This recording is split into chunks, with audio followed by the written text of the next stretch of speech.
Good evening and welcome to VTV News studio here in Hanoi. You're with me, Michael Liu, and let's check out what makes the headlines tonight.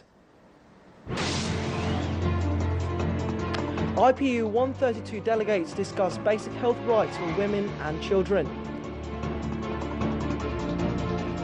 Lee Sun celebrates 40th year anniversary of Liberation Day. First, let's begin with some updates from our reporters at the 132nd Inter-Parliamentary Union in Hanoi.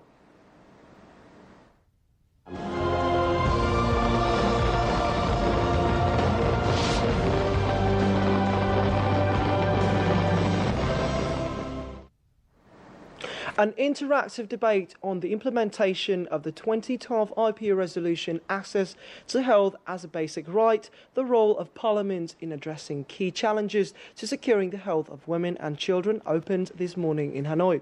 Many parliamentarians were present at the debate to report on experiences in their countries as well as contribute their ideas to the resolution.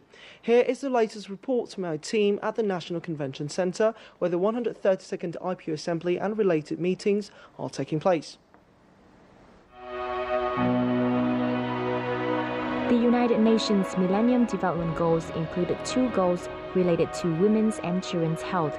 In a bid to help IPU members achieve those goals, a resolution was adopted at the 126th IPU Assembly in 2012 with the title Access to Health as a Basic Right, the Roles of Parliament in Addressing Key Challenges to Securing the Health of Women and Children.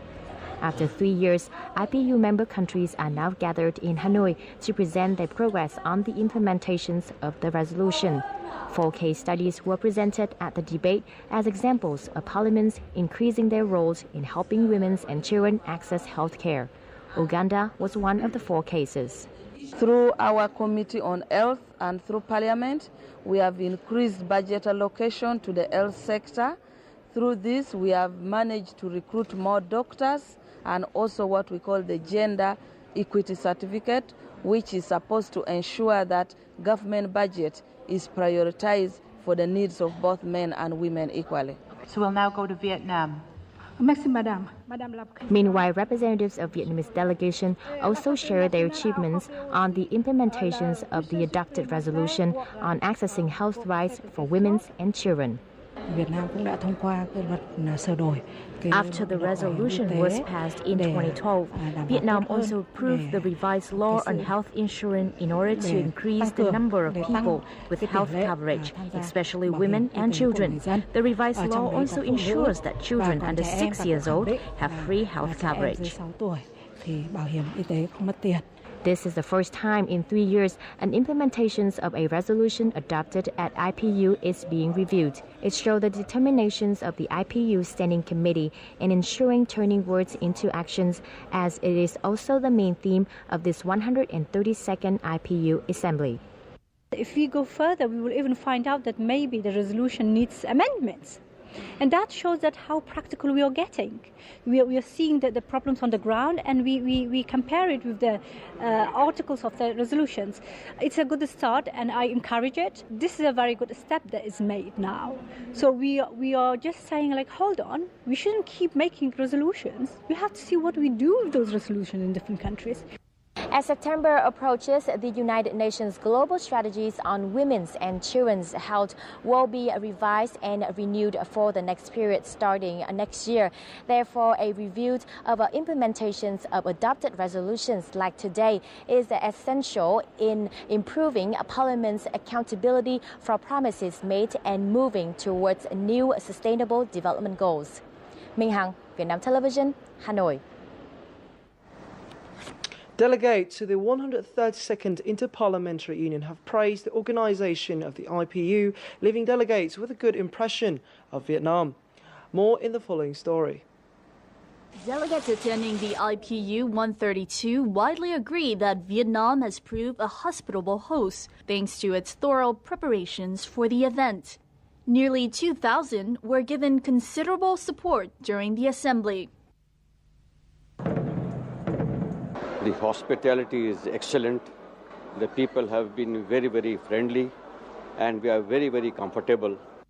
The communication activities of the 132nd IPU Assembly also played an essential role in the success of the event.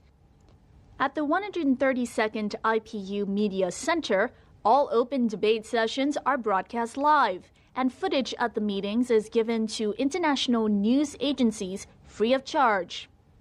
I think the support has been adequate, especially because there have been press releases and there's a good flow of information that's coming in within the Secretariat and also on the tables where information would be found. Besides its preparations, the National Assembly of Vietnam is also active in contributing to the IPU 132 agenda. Sustainable Development Goals, turning words into action as a theme was proposed by Vietnam and was welcomed due to its relevance. The theme of this event is quite practical because this is the suitable time to turn words into action. The focus is not what we say, but what we do. This was Vietnam's first time in hosting the IPU, and Vietnam has taken this opportunity to express the image of a hospitable country to the world. Delegates of the Inter-Parliamentary Union 132nd General Assembly had a chance to sites in Hanoi, Ninh Bình, Quảng Ninh and Ho Chi Minh City as part of the IPU 132 visit. Chang'an in Ninh Bình province was among the destinations for most of the delegates. This is the first time they had had the chance to embrace the natural beauty of this UNESCO World Heritage Site. Situated near the southern margins of the Red River Delta, the area consists of a spectacular landscape of limestone karst peaks pyramided with valleys, many of them partly submerged and surrounded by steep, almost vertical cliffs. Boat cave tours and visits to pagodas and the former capital at Hoa Lu were among the delegates' favourites in this tour.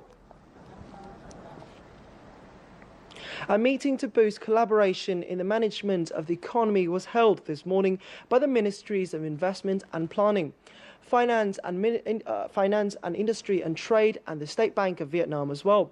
Speaking at the meeting, Prime Minister Nguyễn Tấn Dũng asked ministries to actively promote exports in order to achieve the set targets of 10% growth in exports value while increasing competitiveness and securing more market share in agro-product sector.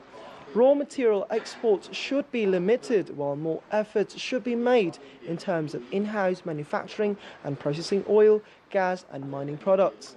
More measures to improve the business climate and simplify administrative procedures are also required. The Prime Minister also required ministries to fully apply market economy conditions to state-managed product categories, including medical services and education, in the near future.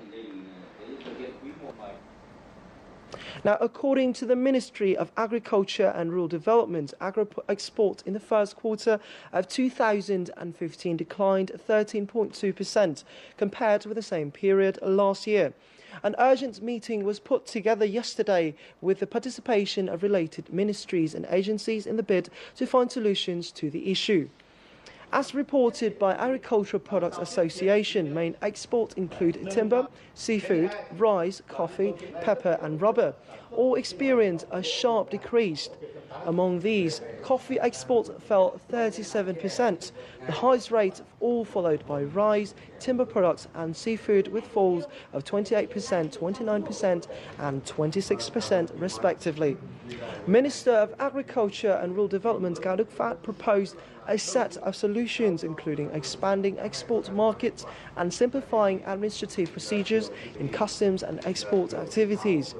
Feedback from export enterprises will also be collected by the Ministry of Agriculture and Rural Development to submit to the government to review it before April the 15th. Vietnam's varied charms are boundless.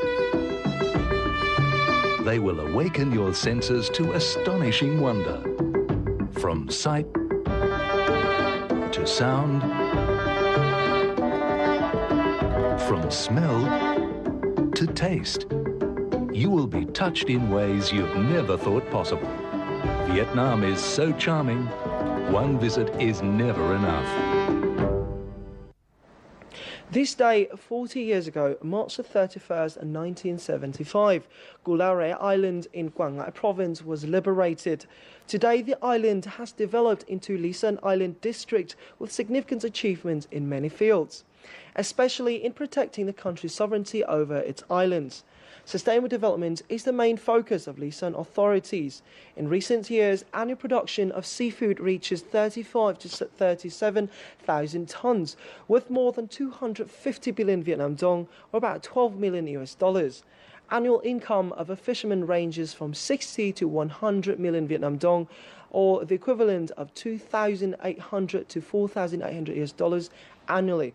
The island has been connected to the national grid since 2014, which helps boost overall economic development and improves the people's living standards. Development in the coming time is targeted to mainly rely on seafood, local traditional crops, in addition to develop sustainable tourism and services. A new air route connecting Ho Chi Minh City and Phú Yên Tuy Hòa City was officially opened yesterday on March 30th by budget carrier Jetstar Pacific.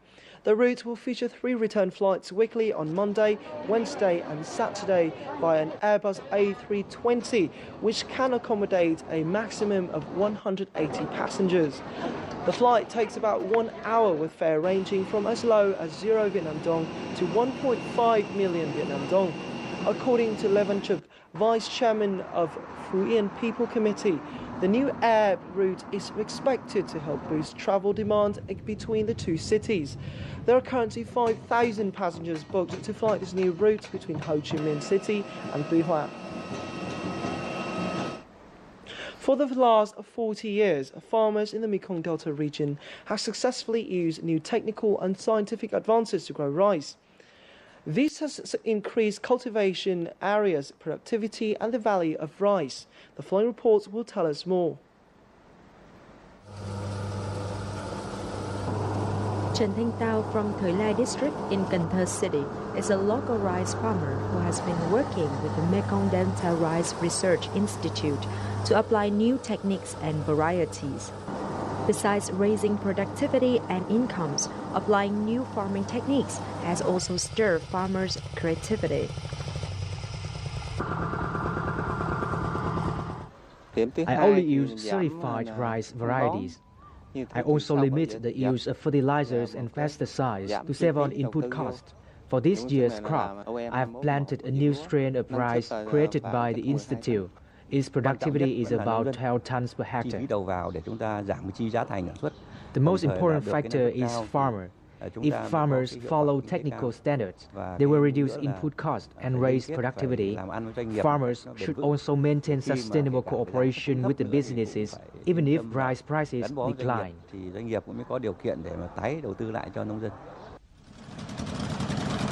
The Mekong Delta region has mechanized the steps of preparing soil and harvesting, as well as automated irrigation systems.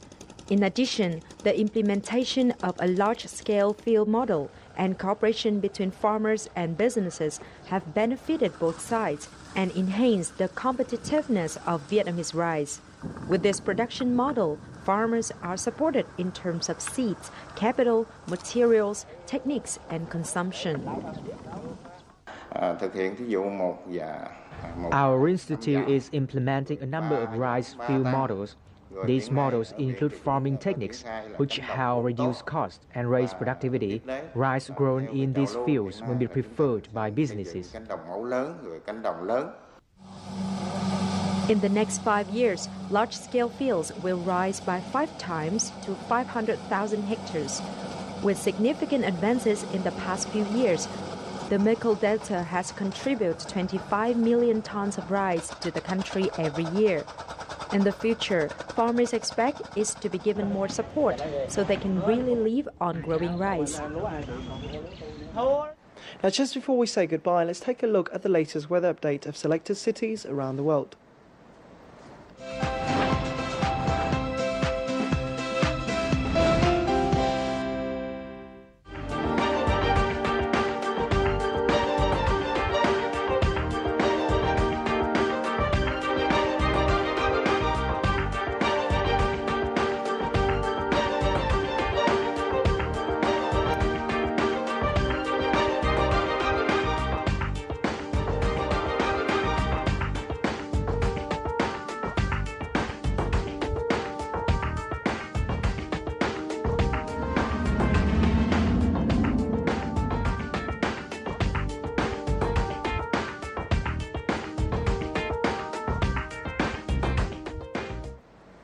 That's it for tonight's newscast. Simply log on to www.vtv4.vn or youtube.com/vtv4go. Goodbye for now and thanks for stopping by.